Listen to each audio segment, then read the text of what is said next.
साथियों, स्वागत है आपका अपने YouTube चैनल कलाम जीएस एकेडमी में। साथियों, उत्तराखंड के एक नई सीरीज के साथ हम शुरुआत कर रहे हैं। साथियों, मुझे आशा है कि आपको ये वीडियो पसंद आएगी और एक नई श्रृंखला है जो उत्तराखंड सिंगल लाइनर के फॉर्म में है और पूरे डिटेल के साथ हम जानने वाले हैं। तो एक नया कोटेशन के साथ हम शुरुआत करते हैं अपनी। हर एक नई शुरुआत थोड़ा डराती है, पर याद रखना सफलता मुश्किलों के पार ही नज़र आती है। साथियों, शुरुआत करते हैं हम अपनी वीडियो को। आइए साथियों, चलते हैं। साथियों, हमारा पहला प्रश्न है, सुरेंद्र सिंह बादलिया स्टेडियम कहाँ स्थित है? तो साथियों, ये जो स्टेडियम है स्थित है पिथौरागढ़ में। साथियों, आपको बता दें, पिथौरागढ़ के मुंशियारी में सुरेंद्र सिंह बादलिया स्टेडियम पड़ता है। उत्तराखंड के सबसे ऊंचे स्टेडियम की तो जो कि पौड़ी में पड़ता है।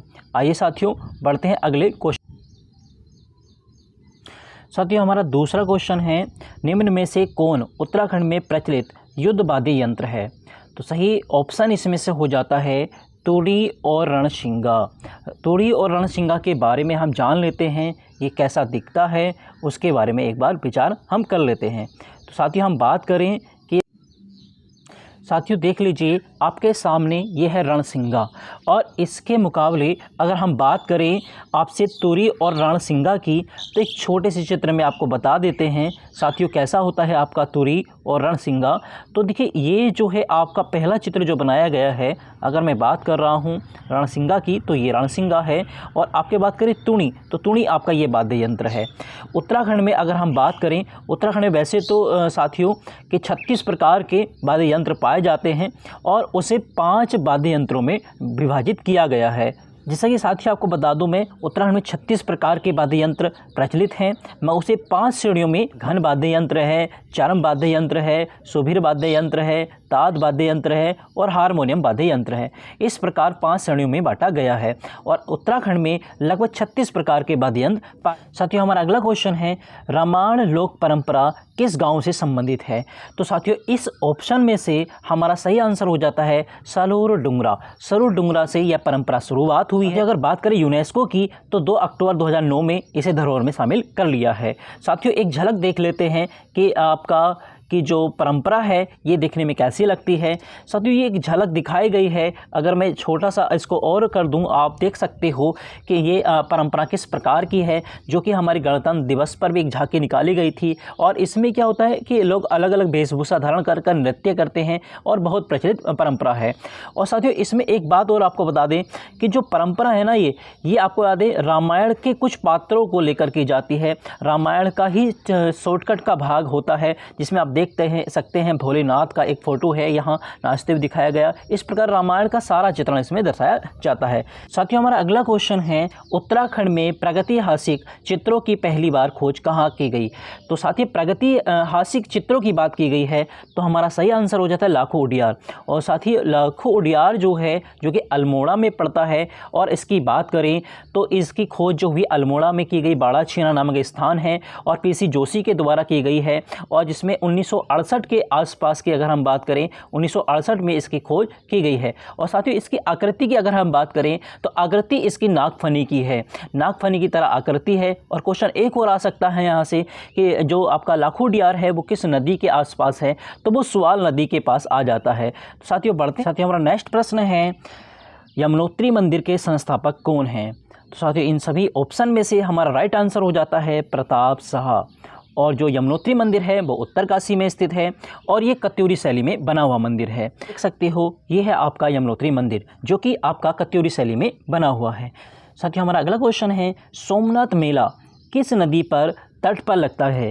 तो साथियों, इन सभी ऑप्शन में से हमारा राइट आंसर हो जाता है रामगंगा नदी पर। ये जो मेला है, अगर हम बात करें, आपका रामगंगा नदी पर लगता है। और सोमनाथ मेला जो जिसको हम मासी नाम से, मासी मेले के नाम से भी जानते हैं, और ये अगर हम बात करें अल्मोड़ा में लगता है। और ये पशुओं के क्रय विक्रय के लिए जाना जाता है। साथियों, एक झलक देख लेते हैं ये किस प्रकार का हमारा मेला है। और साथियों, आप देख सकते हो ये मासी मैदान है, या कह सकते हैं हम सोमनाथ का मेला प्रांगण क्षेत्र है। और इसी प्रकार की एक झलक और दिखा देते हैं, सोमनाथ का मेला जो मासी मेला है 2022 में, जो कि मई महीने के आसपास आयोजित हुआ था, जिसमें बहुत सारे लोग जनसंख्या में शामिल हुए और मेले का आयोजन हुआ। जिसमें सांस्कृतिक कार्यक्रम का विशेष महत्व रहता है। आइए साथियों बढ़ जाते हैं अगले को। हमारा नेक्स्ट प्रश्न है, उत्तराखंड में कुल 6 जनपदों में रेल लाइन बिछाई गई है, उनमें से कम रेलवे ट्रैक वाला जिला कौन सा है। साथियों पहला क्वेश्चन तो आपका यही बन जाता है कि 6 जनपदों में उत्तराखंड के रेलवे लाइन बिछाई गई है, और इसमें सबसे कम की अगर हम बात करें तो हो जाता है आंसर पौड़ी गढ़वाल। साथियों अगर हम सबसे ज़्यादा की अगर हम बात करें तो अपना एरिया हरिद्वार का आता है, जिसमें आपका जो सबसे ज़्यादा जोन जुड़े हुए हैं वो आता है आपका लक्सर क्षेत्र। ठीक है साथियों, ये आपको ध्यान रखना है कि सबसे ज़्यादा जो हरिद्वार का क्षेत्र जुड़ा हुआ है, और सबसे कम की अगर हम बात करें तो वो है पौड़ी गढ़वाल। साथियों हमारा अगला प्रश्न है, लैंसडाउन का नाम वायसराय लॉर्ड लैंसडाउन के नाम पर कब रखा गया था। तो साथियों बड़ा सुंदर आपका ये अगर बात करें लैंसडाउन स्थान है, और इसकी स्थापना की अगर हम बात करें जो लॉर्ड लैंसडाउन के नाम पर रखा गया था तो 21 सितंबर 1890 में रखा गया था। 21 सितंबर 1890 में इसकी स्थापना हुई, और बात करें किसके नाम पर हुई, लॉर्ड लैंसडाउन के द्वारा हुई। और साथियों एक बात और बता दें आपको, इसे लैंसडाउन को पहले कालों का डांडा से नाम से भी जानते थे। ठीक है, ये आपको ध्यान। साथियों ये है लैंसडाउन का एक प्राकृतिक चित्र, हम देख सकते हैं बड़ा सुंदर और भव्य है, क्योंकि इसमें आप भी जाना पसंद करेंगे। और मैंने बता दिया है इसे पहले कालों का डांडा के नाम से भी जानते हैं। ये क्वेश्चन बड़ा अति महत्वपूर्ण रहेगा। और गढ़वाल राइफल की स्थापना की बात करें तो यहाँ इसका मुख्यालय भी रहा है। साथियों बढ़ जाते हैं अगले। हमारा अगला प्रश्न है, द्वाराहाट मंदिर कितने समूहों में विभाजित है। तो इसका सही आंसर हो जाता है 3। और देखिए ये 3 जो वर्गों में विभाजित है, जिसे हम कह सकते हैं पहला भाग इसमें कचहरी में बटा हुआ है, ये आपको याद रखना है। और दूसरी बात अगर हम बात करें तो दूसरा भाग आपका मनिया में बटा हुआ है, और तीसरी बात की बात करें तो इसे बोलते हैं रतन देव। तो हम जान लेते हैं ये किस प्रकार का आपका मंदिर है, और उसमें 3 कौन कौन से हैं। तो आप देख सकते हो ये भव्य चित्र जो है, पहला अगर हम बात करें तो ये कचहरी है, और ये आपका मनिया है, और ये आपका रत्नदेव है। इस प्रकार एक सौंदर्य चित्र आपका दर्शाया गया है। ये जो है आपका द्वाराहाट का कुल मंदिर है, ये एक समूह के रूप में स्थित है, जिसमें 3 आपके भव्य दिखाए गए हैं, जो कि इस साइड हैं, आप देख सकते हो। बढ़ जाते हैं अगले क्वेश्चन की ओर। हमारा नेक्स्ट प्रश्न है, नंदा देवी राष्ट्रीय उद्यान का मुख्यालय कहाँ स्थित है। तो मैं लगभग मानता हूँ अधिकांश बच्चों को यह आंसर आता होगा। तो इसका आंसर हो जाता है जोशीमठ, जो कि साथियों आपको बता दें ये चमोली में आता है। और हम बात करें नंदा देवी राष्ट्रीय उद्यान की, तो इसकी स्थापना 1982 में हो चुकी है, और इसका क्षेत्रफल 624 वर्ग किलोमीटर है।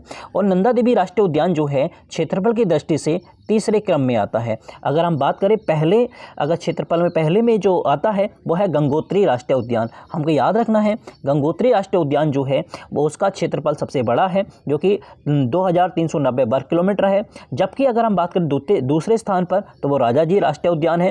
राजाजी राष्ट्रीय उद्यान की अगर हम बात करें तो 820 वर्ग किलोमीटर है। और राजाजी राष्ट्रीय उद्यान की जो स्थापना हुई थी 1983 में हुई थी, और वो 3 जनपदों में फैला हुआ है। साथियों इसी प्रकार आपको आगे बढ़ जाते हैं अगले क्वेश्चन की ओर। साथियों हमारा अगला प्रश्न है, जड़ी बूटी मंडी कहाँ स्थित है। तो इसका सही आंसर हो जाता है उपयुक्त सभी, क्योंकि हमारे उत्तराखंड में ऋषिकेश, रामनगर और टनकपुर में। हमारा नेक्स्ट प्रश्न है, वन संबंधित भारत का प्रथम कानून भारतीय वन अधिनियम कब पारित हुआ। तो इसका सही आंसर हो जाता है 1865। अब देखिए साथियों हम जान लेते हैं कि अलग अलग विविधताएं हैं, किस प्रकार की हैं। वन संबंधित भारत का प्रथम कानून भारतीय वन अधिनियम कब पारित हुआ। तो इसका सही आंसर हो जाता है 1865। और साथियों अब बात कर लेते हैं कि भारत में वन विभाग की स्थापना की, तो वो हुआ है आपको 1864 में। और हम बात करें कुमाऊं में वन विभाग की स्थापना की बात करें तो वो हुई है 1868 में। और जबकि आप बात करें गढ़वाल में वन विभाग की स्थापना की अगर हम बात करें तो वो हुई है, आपको ध्यान रखना है, कि 1869 में। और बात करें टिहरी में वन विभाग की स्थापना तो इसी प्रकार हुई 1885 में। ये चारों सन आपके लिए अति महत्वपूर्ण हैं। अगर भारत में वन विभाग अधिनियम की बात कर रहा है तो साथियों आपको याद रखना 1865 है। और भारत में वन विभाग की स्थापना की बात कर रहा है जो कि 1 साल पहले हो गई थी, 1864 है। और कुमाऊं में वन विभाग की स्थापना की अगर बात हो रही है तो 1868 है। और गढ़वाल में वन विभाग की स्थापना की बात हो रही है तो 1869 है। और टिहरी में वन विभाग की स्थापना की बात कर रहे हैं तो 1885 है। ये चारों ही सन अति महत्वपूर्ण रहने वाले हैं परीक्षा की दृष्टि से। बढ़ जाते हैं अगले क्वेश्चन की। हमारा अगला प्रश्न है बिरथी जलप्रपात कहाँ स्थित है। तो साथियों इसका सही आंसर हो जाता है मुंशियारी, और मुंशियारी नामक स्थान जो है वो कि आपका पिथौरागढ़ में पड़ता है। पिथौरागढ़ अपने आप में बहुत खूबसूरत स्थान है। साथियों ये जो हमारा स्थान है ये बिरथी जलप्रपात है, और जो कि मैंने अभी क्वेश्चन में आपको बताया है। और बिरथी जलप्रपात ये मुंशियारी में पड़ता है। एक दृश्य आप देख सकते हो कितना सौंदर्य है। उत्तराखंड में हमारी प्राकृतिक वादियों के लिए ही क्षेत्र जाने जाते हैं। बढ़ जाते हैं साथियों अगले। हमारा नेक्स्ट प्रश्न है चूनाधार प्रपात कहाँ स्थित है। तो इसका सही आंसर हो जाता है पौड़ी गढ़वाल।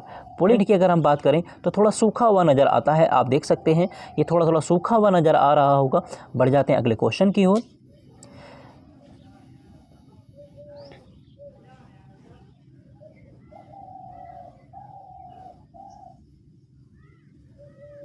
हमारा नेक्स्ट प्रश्न है खतलिंग ग्लेशियर किस जनपद में स्थित है। तो साथियों आप दो ऑप्शन देख पा रहे होंगे कि दो जनपदों को मिलाकर ये ऑप्शन मिले हैं। तो इसमें से सही आंसर हो जाता है आपका टिहरी और रुद्रप्रयाग। टिहरी और रुद्रप्रयाग में खतलिंग ग्लेशियर पड़ता है। और खतलिंग ग्लेशियर की अगर हम बात करें तो खतलिंग ग्लेशियर हमारी अनेक विविधताओं के लिए जाना जाता है। अगर हम बात करें प्राकृतिक दृष्टि से तो प्रकृति में ये सबसे बड़ा ग्लेशियर है, प्रकृति में सबसे बड़ा ग्लेशियर है। और अगर हम बात करें इसकी खोज की तो खोज इंद्रमणि बडौनी की है, और ये भिलंगना नदी का उद्गम स्थल भी बताया जाता है। और बात करें राज्य में तो राज्य में उत्तराखंड का गांधी इंद्रमणि बडौनी को कहा जाता है।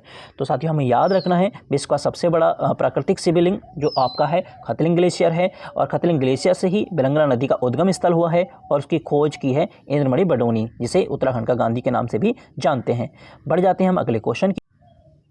हमारा नेक्स्ट प्रश्न है राज्य की सबसे पुरानी नगरपालिका कहाँ स्थित है। तो इन सभी ऑप्शन में से अगर जाएं तो आंसर हो जाता है हमारा मसूरी।